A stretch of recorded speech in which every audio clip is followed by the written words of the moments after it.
hormati Dewan Guru SD Negeri 1 Lombok. Pertama-tama marilah kita panjatkan puji syukur kehadirat Allah Subhanahu wa Ta'ala yang telah melimpahkan rahmat hidayah kepada kita semua, sehingga pada siang hari ini kita semua dapat menghadiri acara diseminasi budaya positif dalam keadaan sehat tanpa suatu apapun. Salawat serta salam senantiasa kita aturkan kepada junjungan kita Nabi Agung Muhammad SAW. Sebelum acara dimulai, perkenankan saya membacakan susunan acaranya terlebih dahulu. Acara yang pertama pembukaan, acara yang kedua sambutan kepala sekolah, acara yang ketiga diseminasi budaya positif, acara yang keempat penutup. Marilah kita buka acara pada siang hari ini dengan membaca lafal basmalah bersama-sama. Bismillahirrahmanirrahim. Peringkat acara selanjutnya yaitu sambutan kepala sekolah. Pada Bapak Waniti silakan.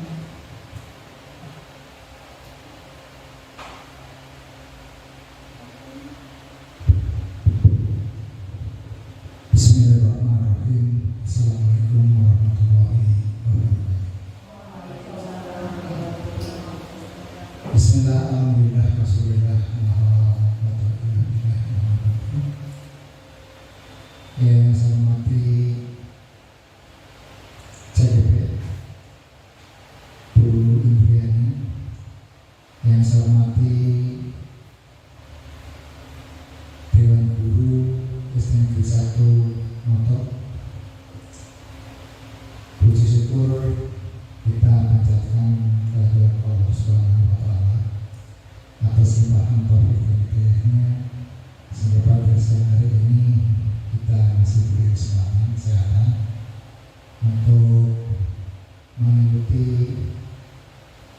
diseminasi dari calon guru penggerak yang dalam hari ini materinya adalah budaya positif.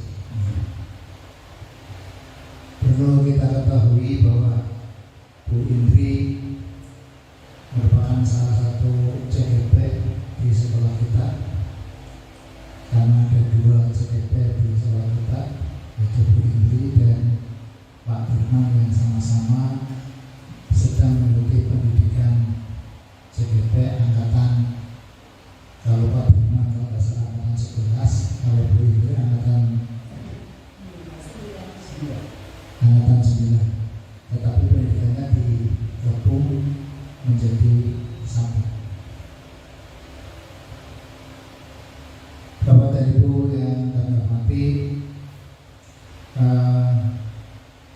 calon guru penggerak itu merupakan program dari pemerintah, khususnya Kemendikbud, yang dilaksanakan pendidikannya kurang lebih selama 6 bulan.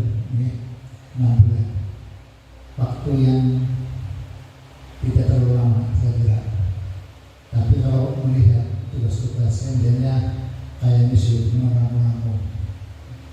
Di samping itu, ketika dulu ada pertama pendidikan guru penggerak, kalau nggak salah 9 bulan atau malah lebih ya 9 bulan, kemudian diringkas menjadi 6 bulan. Mudah-mudahan Bu Indri, Pak Firman yang sedang menjalani atau melaksanakan pendidikan CGP diberi kemudahan, terutama kesehatan, untuk mengikuti tahap demi tahap yang ada di pendidikan guru penggerak, baik yang secara luring maupun secara daring. Kami dari teman-teman insya Allah mendukung dan mendoakan kepada beliau berdua untuk bisa berhasil dengan baik. Kiranya itu yang saya sampaikan. Kurang lebihnya mohon maaf.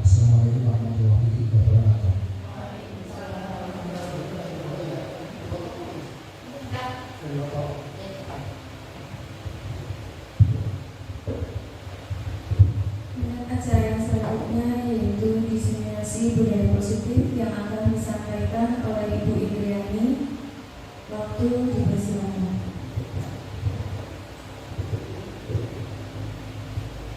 Terima kasih Bu Desi untuk memberikan waktunya kepada saya.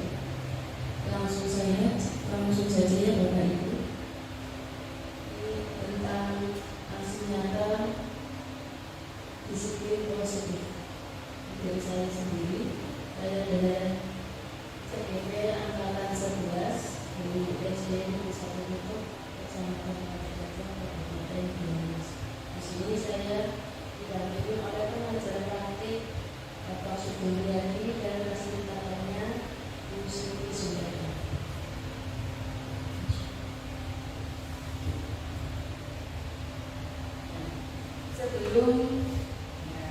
Sebelum ke materi, ini ada tebak gambar terlebih dahulu supaya kita lebih konsentrasi dalam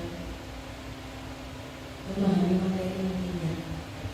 Maka Ibu perhatikan dulu, ini ada sebuah gambar ya. Kemudian ditebak kira-kira gambar tersebut adalah apa. Situ ada gambar jam, kemudian di bawahnya itu ada gambar batu. Kira-kira itu apa? Ditebak gambarnya. Jambu batu, jambu keras. Umurnya jambu keras. Jambu batu. Putri dari jambu batu. Mengapa Bu Mursina itu ada jambu keras? Itu batu. Oh ya, karena ada gambar jam, jam terus jambu, ada batu kayaknya keras, jadinya keras gitu ya. Ya mungkin seperti itu ya. Kalau Putri Jati tadi adalah jambu batu ya. Itu ada gambar jam, kemudian ada jambu, kemudian ada batu, jambu batu. Coba itu yang betulnya apa? Ya, yang betulnya adalah jambu batu. Jambu batu ya.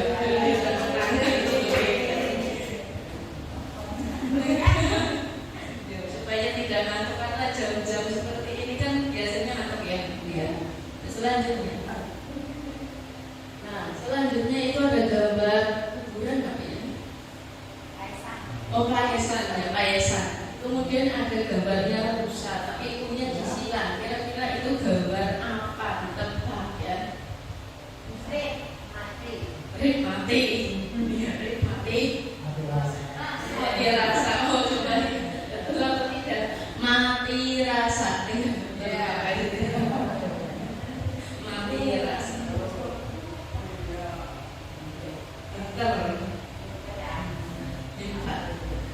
Ya. Gambar yang ketiga, ya itu ada pot, ada gentong, kemudian ada apa itu? Potongan bola, potongan ibu, potongan harga. Yang betul itu apa? Apa potongan harga atau potongan 5.000? Oh, potongan harga. Mungkin besok kalau mau di toko ada seperti itu ya. Oh berarti ada potongan harga seperti itu. Keterangan di toko. Iya. Nah, selanjutnya ada gambar ini dalam mangkok. Tapi tidak ada baksonya ini. Apa itu?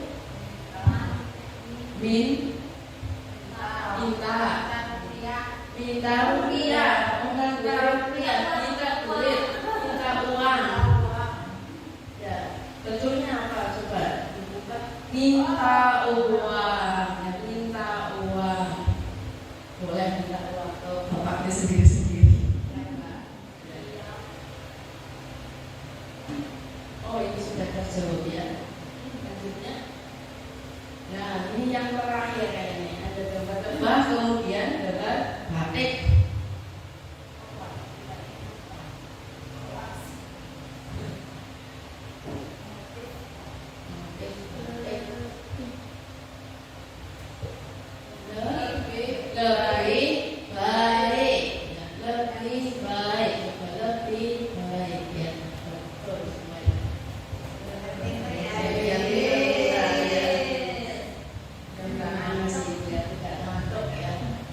Selanjutnya langsung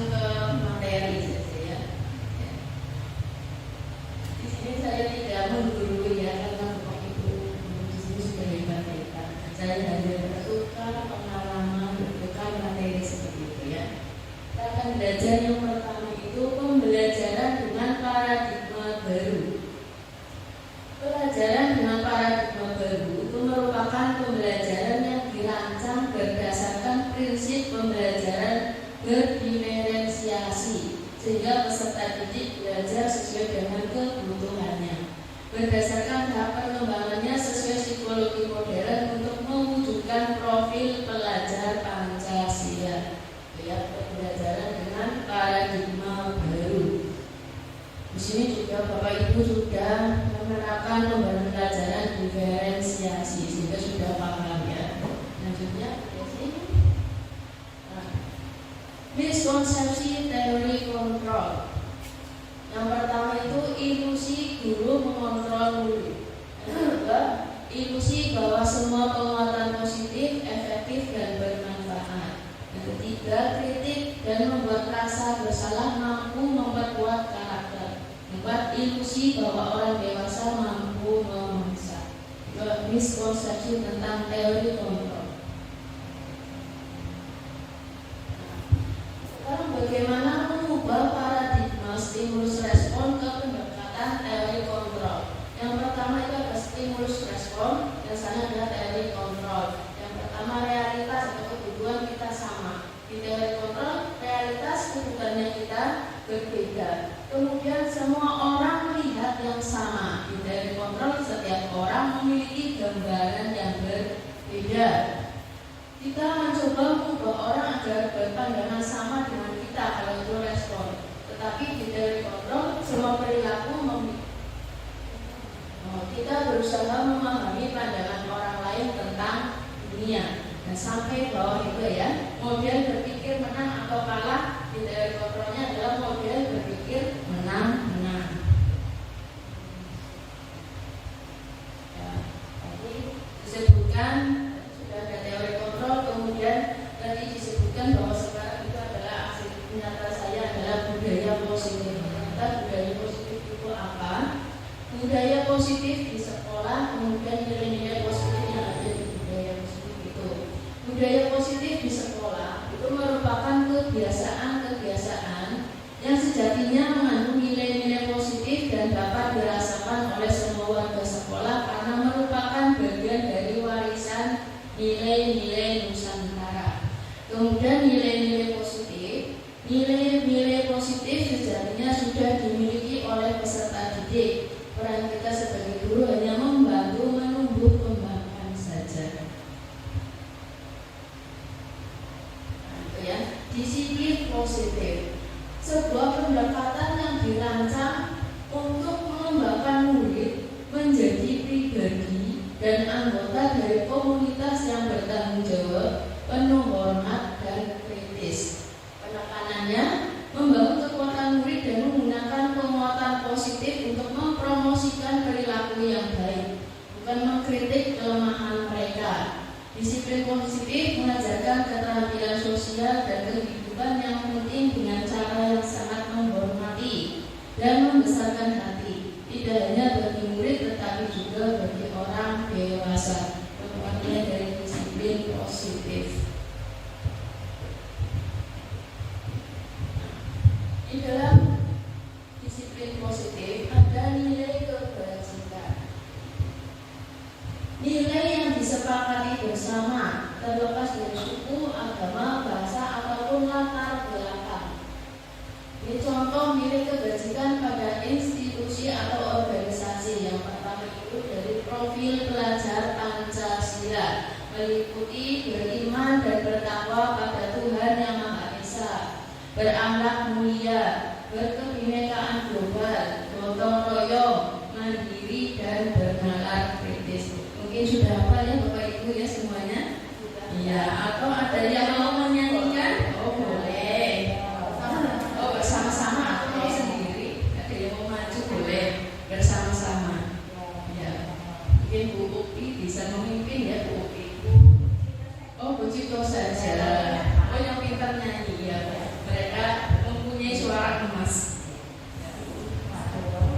Guru kelas 1 mau maju atau mau ke situ saja? Mau maju saja. Mari semua kita nyanyi pada Pancasila.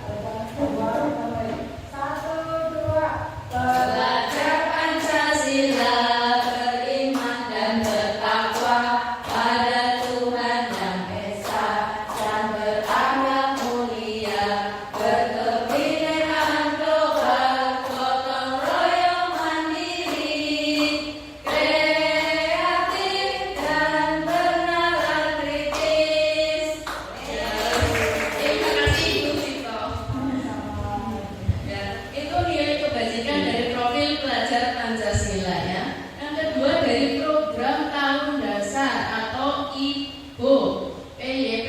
Toleransi, rasa hormat, integritas, mandiri, menghargai, antusias, empati, keingintahuan, kreativitas, kerjasama, percaya diri, dan komitmen.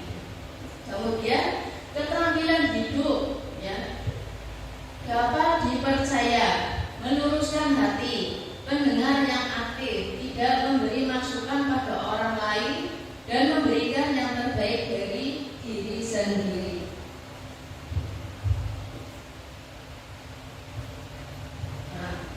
Selanjutnya kita motivasi perilaku manusia. Motivasi perilaku manusia itu ada yang dari dalam maupun dari luar. Di antaranya apa saja?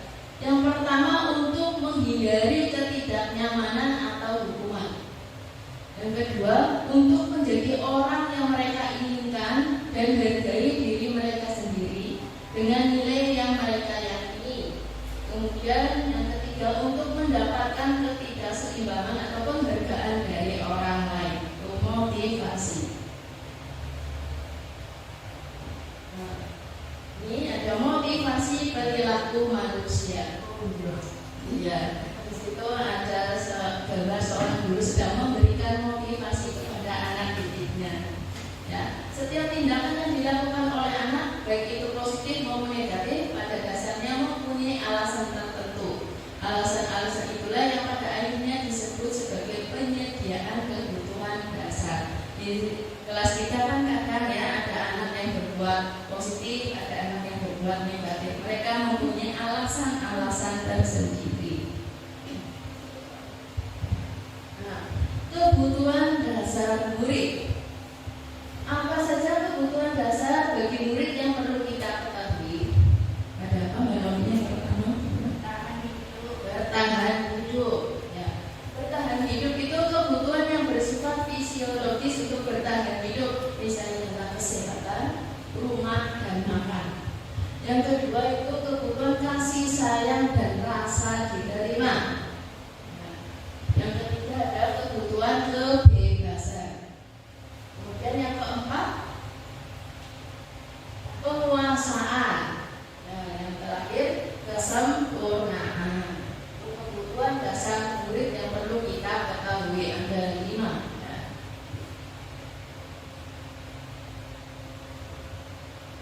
Oh, ini tentang keyakinan kelas, tentu salahnya ya. Mengapa keyakinan kelas bukan aturan kelas? Kenapa ya kira-kira kalau keyakinan kelas itu berarti kita yang membuat ya, di kelas kita yang membuat dengan anak-anak, nanti dijalaninya bersama-sama, membuat bersama untuk bersama ditaati. Kalau peraturan biasanya sudah ada ya dari atasan. Contoh keyakinan kelas ya, contoh keyakinan kelas. Contoh keyakinan kelas ini Bapak Ibu di sini juga sudah membuat keyakinan kelas di kelasnya masing-masing ya. Ya, kalau keyakinan kelas berarti kata-katanya itu yang positif. Contohnya selalu bersikap positif, senantiasa menjadi diri terbaik, percaya dan menghormati orang lain serta barang miliknya, berkomitmen terhadap setiap tugas, senantiasa membantu. Itu contoh-contoh keyakinan kelas. Ya, mungkin bisa ada lagi datang tepat waktu, menjaga kebersihan dan lainnya. Oh ya, mana? Bosan ya Bu? Ya, semangat ya. Biar menambah semangat lagi, ini ada tetap gambar lagi. Ya. Perhatikan gambarnya. Ya, itu ada gambar. Yang pertama sapu, kemudian bawahnya ada wayang, terus bawahnya lagi ada ayam. Aku sayang ayam. Aku sayang ayam. Aku sayang ayam. Coba Bu, aku sayang. Oh ya, ayamnya di bawah tidak terlihat ya. Aku sayang ayam. Gambar yang selanjutnya. Terus gambar akar. ide bakar. Jadi lapangan itu. Ya besok kita jalan-jalan. Ide bakar. Oh, saya gambarnya akar.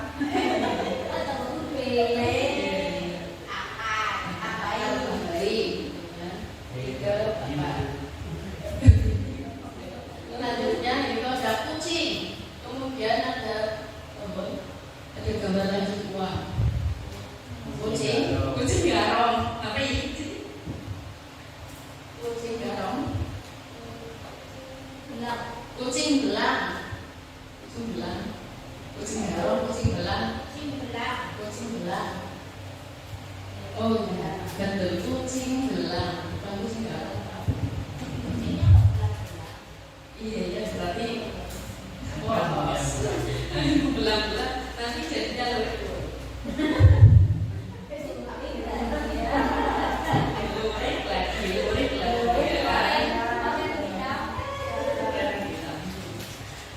langsung ada gambar pete, kelanjutannya ada gambar pete, kemudian sandal, tenis, ganda, betul atau salah? Ya, betul. Tenis, oh salah klik. Tenis ganda, tenis ganda. Salah kunci. Kuncinya salah. Errornya kuncinya salah. Nah, ya semangat ya Bapak Ibu ya. Tidak ngantuk. Kalau terpaksanya ngantuk ya jangan tidur, ditahan. Ya. Tapi boleh kok izin itu makan permen boleh. Ya, selanjutnya teori kontrol Dr. William Glasser ya. Ada 5 posisi kontrol yang diterapkan oleh seorang guru. Yang pertama ada sebagai penghukum. Seorang penghukum bisa menggunakan hukuman fisik maupun verbal. Hukuman fisik ya. Kemudian verbal itu kata-kata. Contohnya, patuhi aturanku atau awas. Ya, misalnya awas itu berarti adalah tipe-tipe penghukum. Yang kedua, membuat orang merasa salah. Membuat orang merasa puas akan menggunakan kenyamanan yang membuat orang lain merasa tidak nyaman, bersalah atau rendah diri. Contohnya, ibu sangat kecewa sekali dengan kamu. Saya sangat kecewa sekali dengan misalnya Tuti. Itu berarti membuat orang merasa salah. Kemudian contoh lagi, gimana coba kalau orang tua kamu tahu kamu buat seperti ini? Itu contoh membuat orang merasa salah. Yang ketiga, teori kontrol yang ketiga, sebagai teman. Nah, guru pada posisi ini tidak akan menyakiti murid, namun akan tetap berupaya mengendalikan murid melalui persuasi. Contohnya, ayo bantulah ini Bapak ya. Kemudian, ayo ingat, tidak ada gangguan Bapak selama ini. Ya sudah, kali ini tidak apa-apa. Contoh-contoh posisi guru sebagai teman. Kemudian, monitor atau pemantau. Posisi sebagai monitor atau pemantau berarti mengawasi. Posisi pemantau berdasarkan peraturan dan konsekuensinya. Contohnya, kalimatnya apa yang telah kamu lakukan. Yang terakhir, sebagai manajer, guru mempersilahkan murid mempertanggungjawabkan perilakunya, mendukung murid agar dapat menemukan solusi atas permasalahannya sendiri. Murid diajak untuk menganalisis kebutuhan dirinya maupun kebutuhan orang lain. Di sini bukan penekanan pada kemampuan membuat konsekuensi, namun dapat berkolaborasi dengan murid bagaimana memperbaiki kesalahan yang ada. Contoh apa yang kita yakini, apakah kamu meyakininya, itu ke keyakinan prasedia. Nah, ini perhatikan ada cuplikan video contoh 5 kontrol guru. Videonya sini.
bertanggung jawab sama diri sendiri.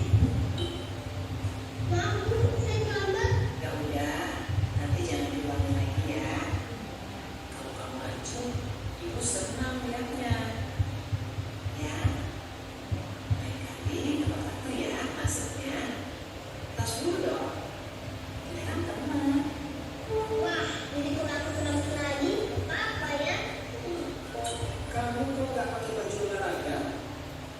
Bapak catat, kamu sudah 3 kali loh gak ikut olahraga bulan ini. Iya Pak, 3 kali berarti saya dapat sanksi Pak. Ini Bu, saya mengumpul tugas.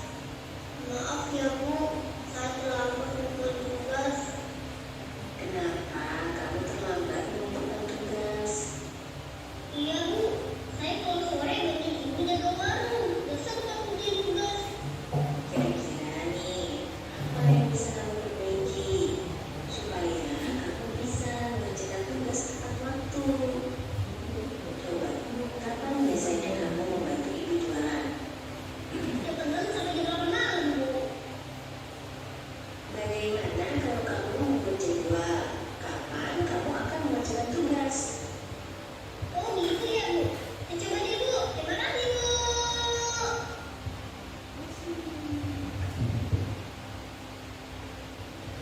Itu contoh tapi kira-kira kita sebagai guru yang dilaksanakan itu yang mana, sering di kelas itu yang mana, sebagai pendukung atau sebagai teman? Oh campur ya, tergantung situasi dan kondisi. Karena kita juga sering jadi pendukung juga sering harus saya. Seringnya apa Pak? Sering malah ya. Ternyata dalam kasus-kasus di kelas itu kita bisa menggunakan segitiga restitusi untuk mengatasi permasalahan yang kita hadapi di kelas ya. Segitiga restitusi tahap-tahapannya itu adalah menstabilkan identitas, kemudian validasi tindakan yang salah, yang ketiga menanyakan keyakinan. Nah, ini gambar segitiga restitusi. Yang pertama itu menstabilkan identitas, kemudian validasi tindakan yang salah. Oke, kamu tentu punya alasan mengapa melakukan itu, validasinya. Kemudian menanyakan keyakinan kelas apa yang telah kita sepakati. Nah, tahapan yang pertama menstabilkan identitas. Contoh kata-kata dalam menstabilkan identitas: berbuat salah itu wajar. Kemudian tidak ada manusia yang sempurna. Ibu atau bapak juga pernah melakukan itu. Ibu atau bapak tidak ingin mencari siapa yang salah, tapi ibu bapak akan mencari solusi. Kemudian kamu berhak merasa begitu. Itu tahapan dalam menstabilkan identitas. Selanjutnya tahapan yang kedua, validasi tindakan yang salah. Ya, dalam validasi tindakan yang salah itu kalimatnya antara lain, kamu pasti punya alasan mengapa berperilaku demikian. Kemudian padahal kamu bisa melakukan yang lebih buruk dari ini ya. Kamu patut bangga karena kamu telah melindungi sesuatu yang patut bagi kamu. Kamu melakukannya karena kamu mempertahankan sesuatu yang penting bagi kamu. Itu tahapan validasi tindakan yang salah. Yang terakhir itu ada tahapan keyakinan. Menanyakan keyakinan. Kalimatnya atau contoh-contoh kata-katanya. Apa keyakinan kelas kita? Nilai apa yang telah disepakati bersama? Seperti apa gambaran kelas yang ideal menurut kamu? Kamu ingin menjadi orang yang ideal seperti apa? Itu contoh-contoh kalimat menanyakan keyakinan. Nah, posisi kontrol restitusi. Restitusi itu bukan untuk menebus kesalahan, namun untuk belajar dari kesalahan. Posisi yang pertama, restitusi restitusi mencari kebutuhan dasar dan mendasari tindakan. Untuk berpindah dari evaluasi diri ke restitusi diri, penting bagi murid untuk memahami dampak dari tindakannya pada orang lain. Kalau murid paham bahwa setiap orang memiliki kebutuhan dasar untuk dipenuhi, hal ini akan sangat membantu, sehingga ketika murid melakukan kesalahan, mereka akan menyadari kebutuhan apa yang sedang mereka coba penuhi. Kemudian, restitusi diri adalah cara yang paling baik. Maksudnya, dalam restitusi diri, murid belajar untuk mengubah kebiasaan dari kecenderungan untuk mengomentari orang lain menjadi mengomentari diri sendiri. Ya, selanjutnya restitusi fokus pada karakter, bukan tindakan. Dalam proses restitusi diri, maka murid akan menyadari dia sedang menjadi orang yang seperti apa, dan itu adalah menunjukkan fokus pada penguatan karakter. Posisi kontrol restitusi yang lainnya, selanjutnya restitusi memperbaiki hubungan. Itu bahwa restitusi itu proses refleksi dan pemulihan. Proses ini menciptakan kondisi yang aman bagi murid untuk menjadi jujur pada diri mereka sendiri dan mengevaluasi dampak dari tindakan mereka pada orang lain. Selanjutnya, restitusi adalah tawaran, bukan paksaan. Itu tidak apa-apa kok berbuat salah, itu manusiawi. Semua orang pasti pernah berbuat salah. Pembicaraan ini bersifat tawaran, bukan paksaan. Bukan mengatakan kamu harus lakukan ini, kalau tidak maka buat apa. Kemudian restitusi menuntut untuk melihat ke dalam diri. Ketika murid juga dibimbing untuk mengeksplorasi orang seperti apa yang mereka inginkan, guru bisa mulai bertanya tentang kejadiannya, seberapa sering hal ini terjadi, apa yang ia lakukan, dia berada di mana. Murid tidak akan berbohong pada guru.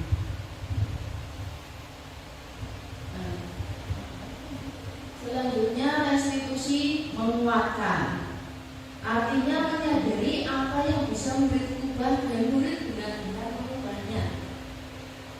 Restitusi fokus pada solusi. Dalam restitusi, guru menstabilkan identitas murid dengan mengatakan kita tidak fokus pada kesalahan. Bapak atau ibu tidak tertarik untuk mencari siapa yang benar dan siapa yang salah. Selanjutnya, restitusi mengembalikan murid yang berbuat salah pada kelompoknya. Ketika anak berbuat salah, kita tidak bisa memotivasi anak untuk menjadi baik. Kita hanya bisa menciptakan kondisi agar mereka bisa melihat ke dalam diri mereka. Kita seharusnya mengajari mereka untuk menyelesaikan masalah mereka dan berusaha mengembalikan mereka ke kelompok mereka dengan karakter yang lebih kuat.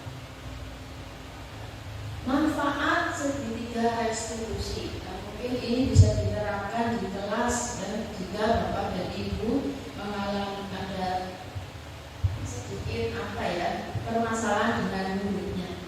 Dalam praktik segitiga restitusi, seorang guru dapat mengambil posisi kontrol yang tepat, bisa sebagai teman, bisa sebagai pendukung, membuat orang merasa bersalah, pemantau, atau bahkan sebagai manajer. Nah, ini salah satu contoh restitusi yang saya lakukan ketika siswa saya atau murid saya itu melakukan kesalahan. Pada jam istirahat, itu Gusti mencoret-coret bukunya sendiri.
itu mencoret-coret bukunya sendiri pas waktu bismillah.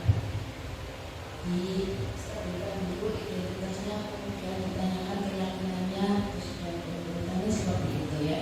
Jadi mereka itu kalau berbuat salah itu tidak akan maksudnya tidak akan mengulangi lagi, tetapi juga kepada diri tidak takut mau hukuman yang keras dan hukuman yang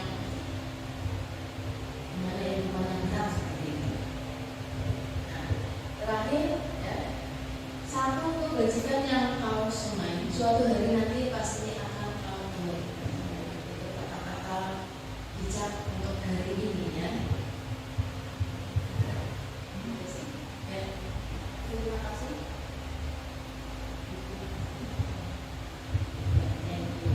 Terima kasih Bapak Ibu dan Bapak sudah jelas ya pemaparan saya.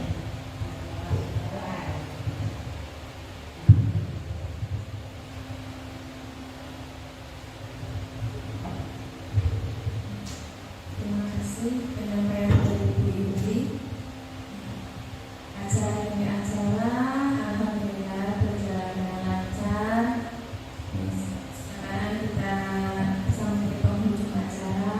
Marilah kita tutup acara pada siang hari ini dengan membaca Al-Fatihah bersama-sama. Alhamdulillahirrahmanirrahim. Sebelumnya saya mohon maaf apabila dalam memandu acara pada siang hari ini ada tutur kata yang kurang berkenan, mohon dimaafkan. Sekian saya Andri, wabillahi taufiq wal hidayah. Wassalamualaikum warahmatullahi wabarakatuh.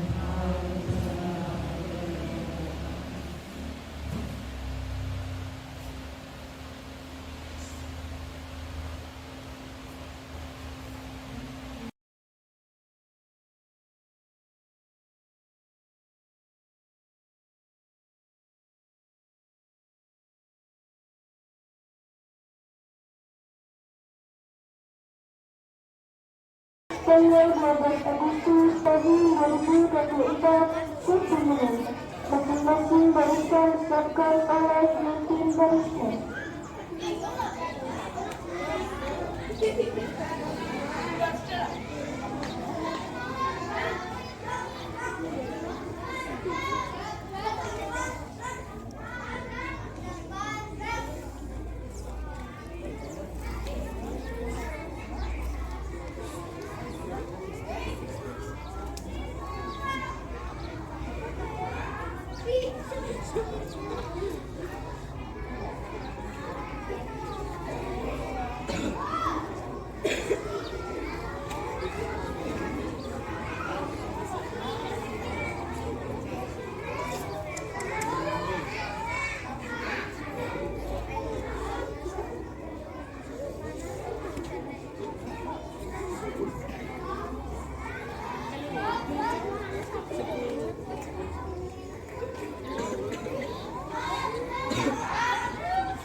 Upacara memasuki lapangan upacara.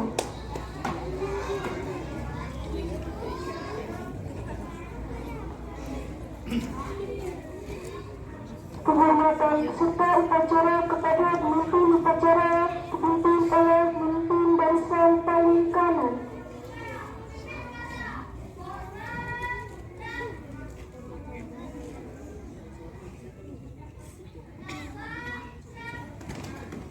Laporan masing-masing pemimpin barisan kepada pemimpin upacara bahwa siap mengikuti upacara.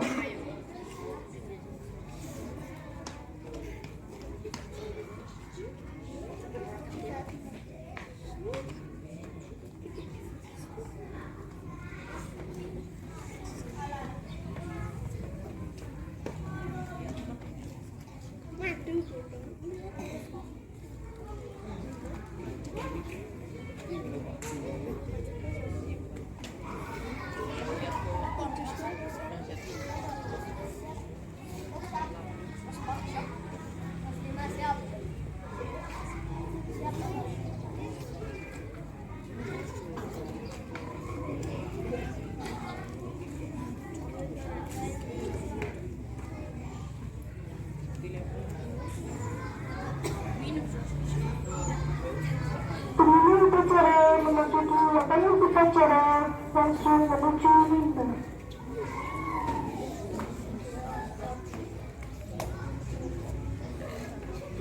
Penghormatan umum kepada mimbar upacara dipimpin oleh pemimpin upacara.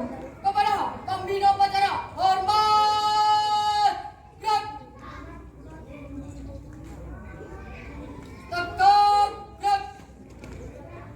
Laporan pemimpin upacara kepada mimbar upacara bahwa upacara siap dimulai.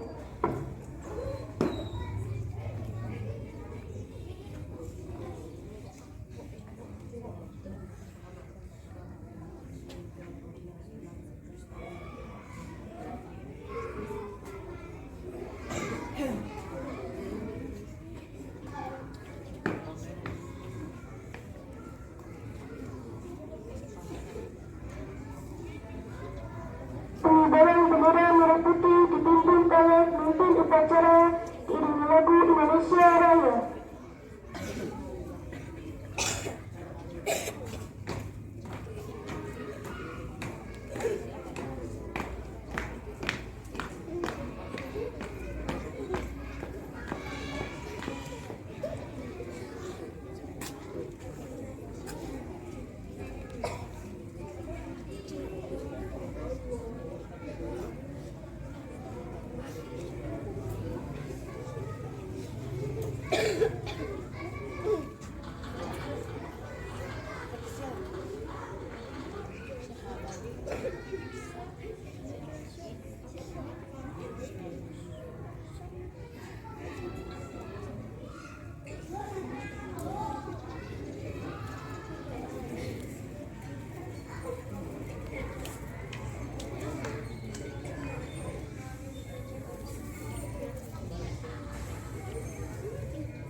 Bendera siap. Kepada sang merah putih, hormat! Assalamualaikum warahmatullahi wabarakatuh.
Berarti keyakinan kelas itu dari kita nanti untuk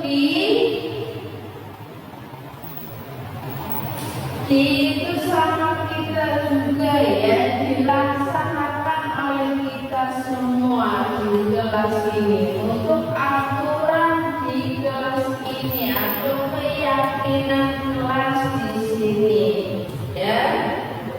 Dan nah, kalau sudah coba sebelum membuat keyakinan, biar kalian semangat, kita nyanyikan dulu lagu dari Sabang sampai Merauke. Apa tidak?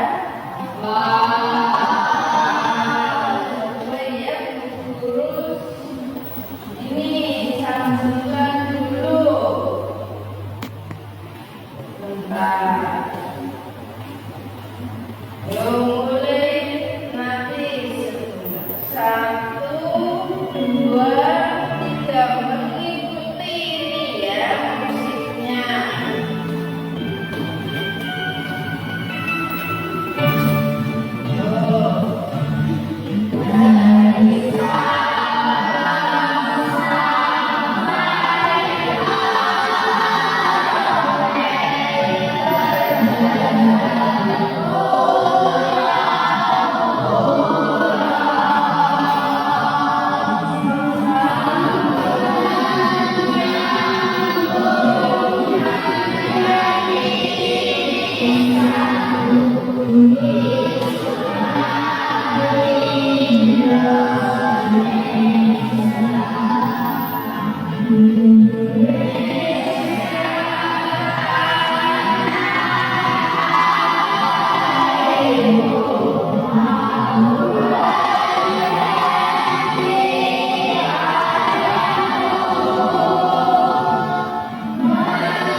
Terima kasih ya. Kalian luar biasa. Dan sekarang kita praktekkan untuk membuat keyakinan kelas. Seperti kemarin yang guru jelaskan ya.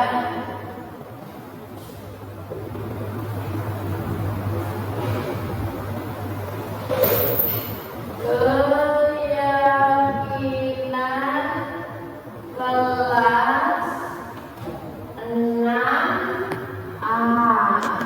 Nah, sekarang coba kalian siapkan kertasnya. Nanti kalian tuliskan satu persatu keyakinan kelas tersebut ya. Silakan guru beri waktu untuk menulis.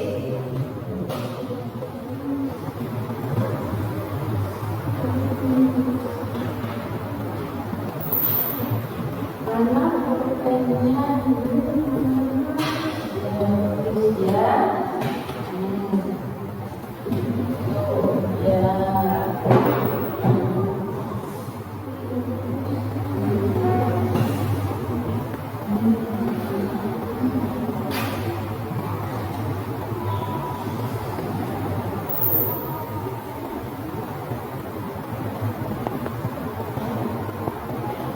Silakan dipikir kira-kira apa yang menjadi keyakinan kelas kita.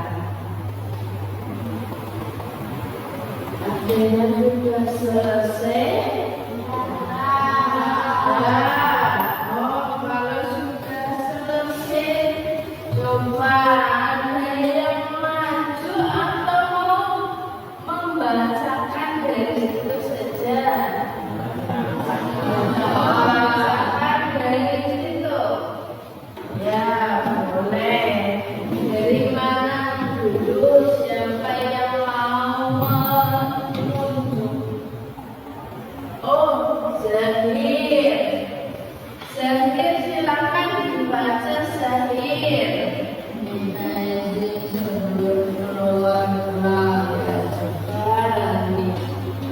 Minta izin sebelum keluar kelas. Ada yang beda? Mungkin siapa lagi? Kamila Yasmin. Coba Kamila Yasmin. Apa Kamila Yasmin? Oh ya, coba ya. Angkat tangan jika ingin berpendapat. Oh, selanjutnya ada Kalisa. Kalisa apa Kalisa? Bacakan coba. Ya, hadir tepat waktu. Oke, terus ya hadir tepat waktu berarti tidak terlambat ya. Oh ya, Finka, Finka.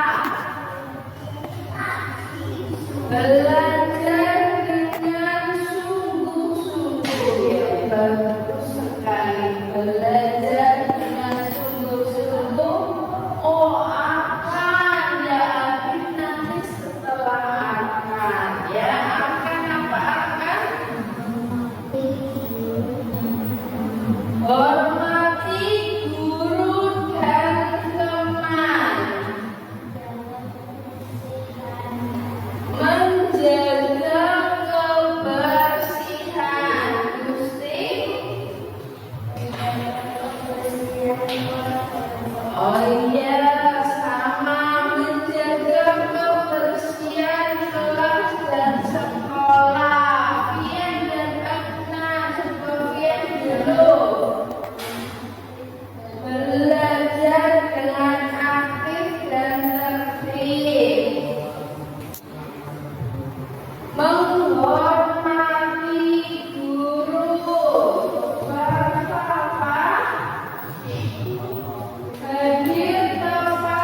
dalam keyakinan kelas kita akan melaksanakannya ya, mulai dari ini dan seterusnya. Nanti jika ada perbedaan lagi kita membuat keyakinan kelas lagi. Jelas atau tidak, anak? Kalau kita sudah jelas, kita beri aplaus untuk kita masing-masing. Kita tepuk tangannya mereka.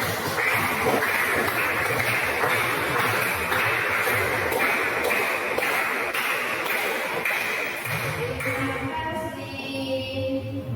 Assalamualaikum warahmatullahi wabarakatuh.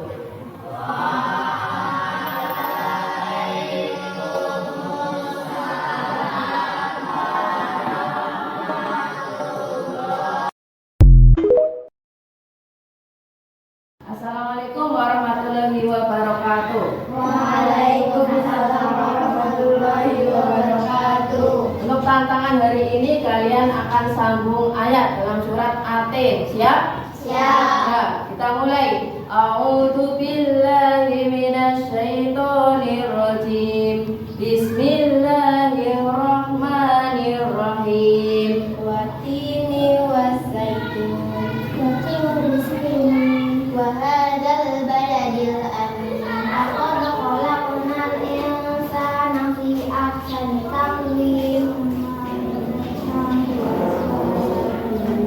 Illa alladziina aamanu wa 'amilus shalihati falahum ajrun ghairu mamnun. Fama yukazzibuka ba'du bidzikri awalaysa Allahu bi'ahkamil. Shadaqallahul adzim. Ya, terima kasih. Assalamualaikum warahmatullahi wabarakatuh. Waalaikumsalam warahmatullahi wabarakatuh.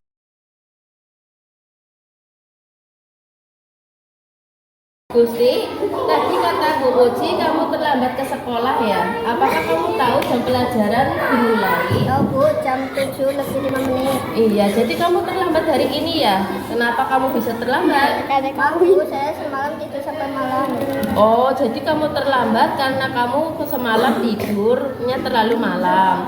Baiklah, menurut kamu keyakinan kelas yang mana yang perlu kamu tingkatkan? Menghargai diri sendiri dan orang lain mungkin ya Bu. Iya, setuju. Jadi, apakah Gusti meyakini prinsip saling menghargai tersebut? Iya Bu, saya meyakininya. Apakah Gusti bersedia untuk memperbaikinya? Bersedia Bu. Bagaimana kamu akan memperbaiki masalah itu? Saya akan tidur lebih awal Bu. Ya, baik. Kalau begitu, jangan terlambat lagi ya. Kemudian, kira-kira kamu akan tidur jam berapa? Jam 19:30. Ya, jadi kamu akan tidur lebih awal, nanti bangunnya akan lebih pagi. Kira-kira ada apa tidak yang akan mengingatkan kamu untuk bangun lebih pagi? Ada Bu, ibu saya. Ya, baiklah kalau seperti itu. Terima kasih atas kerjasamanya ya Gusti. Silakan kamu kembali dengan teman-temanmu sedang istirahat. Terima kasih Bu. Ya, sama-sama.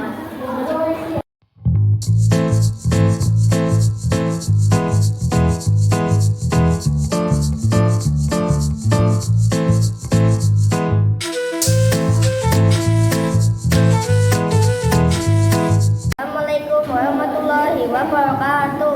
Perkenalkan, nama saya Putri, siswa SDN 1 Motor. Di sini saya akan memberikan tanggapan mengenai skenario yang saya lakukan dengan Bu Indri.